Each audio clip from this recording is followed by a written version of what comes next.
بسم اللہ الرحمن الرحیم۔ ابراہیم علیہ السلام نے بت پرستوں کا رد فرمایا۔ اور یاد کرو جب ابراہیم نے اپنے عرفی باپ یعنی چچا آزر سے کہا، کیا تم بتوں کو خدا مانتے ہو؟ بے شک میں تمہیں اور تمہاری قوم کو کھلی گمراہی میں دیکھتا ہوں۔ انعام آیت نمبر 74۔ سیدنا ابراہیم علیہ السلام نے خطاب جو آزر سے کیا مگر سنایا ساری قوم کو۔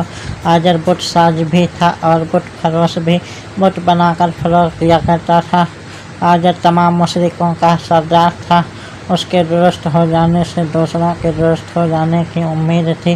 تبلیغ پہلے اپنے گھر سے شروع کی جائے پھر دوسروں کو۔ اس وجہ سے سیدنا ابراہیم علیہ السلام نے چچا سے خطاب کیا، ہم اپنے آپ کو اور اپنے گھر والوں کو جہنم کا ایندھن بنانے سے بچیں اور بچائیں۔ اللہ تعالیٰ کا ارشاد ہے، اے ایمان والو، بچاؤ اپنے آپ کو اور اپنے گھر والوں کو اس آگ سے جس کا ایندھن آدمی اور پتھر ہیں، جن پر تند خو طاقتور فرشتے مقرر ہیں۔ وہ اللہ کا کوئی حکم نہیں ٹالتے اور وہی کام کرتے ہیں جس کا انہیں حکم ہو۔ التحریم آیت نمبر 6۔ معلوم ہوا کہ تعلیم، ہدایت، تربیت و تبدیل کا سلسلہ مومن کو پہلے خود اپنے اور اپنے گھر والوں سے شروع کرنا چاہیے۔ ایسا نہ کیا جائے کہ دوسرے گھروں اور شہروں میں روشنی کے لیے ہم نکل رہے ہیں، خود ہمارے گھر میں اندھیرا چھایا ہوا ہے۔ قرآن عظیم نے کھل کر خود کی اور گھر والوں کی ہدایت اور تربیت کی بات کی ہے۔ پہلے اپنے گھر کو درست کیا جائے اور جہنم کی آگ سے بچا جائے تو یہ سب سے بڑی دین و ملت کی خدمت ہوگی۔ سیدنا ابراہیم علیہ السلام نے ان برائیوں کو برملا تردید کی جو قوم سے سرایت کر گئی تھی اور شاہی قانون بن چکی تھی۔ ایسی برائیوں کی تردید کرنا انتہائی دانشورانہ ہے۔ آپ نے پہلے قرابت دار اور قوم کے سردار آزر کی تبلیغ کی۔ آپ کی یہ دلیری اور دانشمندی تا قیامت مبلغین کے لیے مثال ہے۔ دینی تبلیغ میں کسی اپنے پرائے چھوٹے بڑے کا لحاظ نہیں، صاف بات کہہ دینی چاہیے۔ دیکھو سیدنا ابراہیم علیہ السلام نے اپنے چاچا آزر کو صاف صاف کہہ دیا کہ تو اور تیری قوم گمراہ ہے۔ یہی ہے اسلامی اخلاق۔ دین میں پلاپن خطرناک ہے۔ دین کا چھپانا، تقیہ کرنا سنت انبیاء کے خلاف ہے۔ دیکھو سیدنا ابراہیم علیہ السلام نے نمرود جیسے جابر بادشاہ کے ملک میں رہتے ہوئے اپنے چچا کے پاس بستے ہوئے اپنا ایمان اور آزر کا کفر صاف صاف بیان فرما دیا۔ سیدنا امام حسین علیہ السلام نے یزید جیسے جابر حاکم کی پرواہ کیے بغیر حق کا اعلان فرمایا۔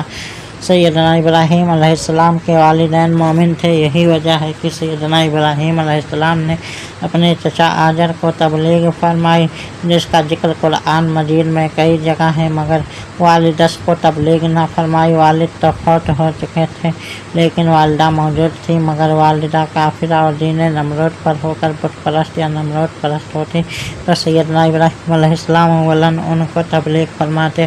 قرآن مجید میں ہر جگہ ابھی یہ فرمایا گیا ہے، جب والدہ مومنہ تھیں تو آپ کے والد یقیناً مومن تھے، کیونکہ مومنہ سے کافر کا نکاح کسی شریعت میں جائز نہ ہوا۔ یہاں تک کہ کفار بھی اپنی بیٹی کا نکاح کافر سے نہیں کرتے۔